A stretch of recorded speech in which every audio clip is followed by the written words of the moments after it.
ന്യായാധിപന്മാർ 21 അധ്യായം 17 മുതൽ 22 വരെ തിരുവചനങ്ങൾ. ബറക്കുമോർ. ഇസ്രായേലിൽ നിന്ന് ഒരു ഗോത്രം നശിച്ചു പോകാതിരിക്കേണ്ടതിന് ബെന്യാമീന്യരിൽ രക്ഷപ്പെട്ടവർക്ക് അവരുടെ അവകാശം നിൽക്കണം. എങ്കിലും നമുക്ക് നമ്മുടെ പുത്രിമാരെ അവർക്ക് ഭാര്യമാരായി കൊടുത്തുകൂടാ. ബെന്യാമീന്യർക്ക് സ്ത്രീയെ കൊടുക്കുന്നവൻ ശപിക്കപ്പെട്ടവനെന്ന് ഇസ്രായേൽ മക്കൾ ശപഥം ചെയ്തിരിക്കുന്നുവല്ലോ എന്നും അവർ പറഞ്ഞു.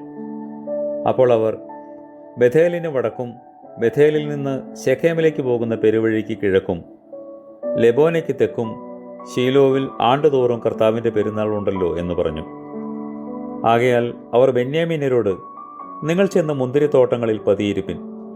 ശീലോവിലെ കന്യകമാർ നിരനിരയായി നൃത്തം ചെയ്യുവാൻ പുറപ്പെട്ടു വരുന്നത് നിങ്ങൾ കാണുമ്പോൾ മുന്തിരിത്തോട്ടങ്ങളിൽ നിന്ന് പുറപ്പെട്ട് ഓരോരുത്തൻ ശീലോവിലെ കന്യകമാരിൽ നിന്ന് ഭാര്യയെ പിടിച്ച് ബെന്യാമീൻ ദേശത്തേക്ക് പൊയ്ക്കൊള്ളുവിൻ എന്ന് കൽപ്പിച്ചു.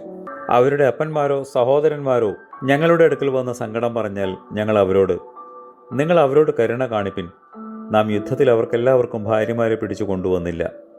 നിങ്ങൾ കുറ്റക്കാരാകുവാൻ നിങ്ങൾ ഇക്കാലത്ത് അവർക്ക് കൊടുത്തിട്ടുമില്ലല്ലോ എന്ന് പറഞ്ഞുകൊള്ളാം. കർത്താവേ, നിന്നോടുള്ള സ്നേഹത്തിൽ സ്ഥിരപ്പെട്ടിരിപ്പാനും ഞങ്ങളുടെ വൈരികളായ ദുഷ്ടപിശാചുക്കളോട് ധൈര്യത്തോടെ യുദ്ധം ചെയ്യുവാനും ഞങ്ങളെ ശക്തിപ്പെടുത്തണമേ. ആമേൻ.